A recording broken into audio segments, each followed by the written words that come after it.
Sejumlah pesantren di Kota Palembang mulai melakukan penerimaan santri baru jelang tahun ajaran baru pertengahan tahun ini. Di tengah pandemi COVID-19, sejumlah pesantren menerapkan protokol kesehatan ketat saat proses pendaftaran berlangsung.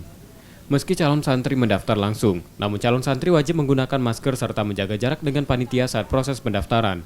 Berbeda di tahun sebelumnya, di tengah pandemi pihak pesantren harus melakukan seleksi ketat, terutama terkait dengan kesehatan calon santrinya.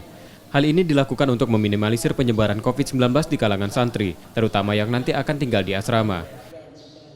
Jadi kami dari pesantren tetap menjalankan sebagaimana biasa, namun mengikuti protokol kesehatan dari Badan Kesehatan. Dan untuk santri asrama ini kan kita tahun ini hanya menerima 100 orang ya. Sebelum mereka masuk pastinya kita sudah siapkan aturan-aturan untuk menghadapi itu nanti ya. Salah satunya yaitu pakai masker ya, kita sediakan masker untuk para santri. Selain membuka pendaftaran langsung, pesantren juga membuka pendaftaran online. Nantinya santri yang diterima wajib melakukan isolasi mandiri terlebih dahulu sebelum masuk ke asrama.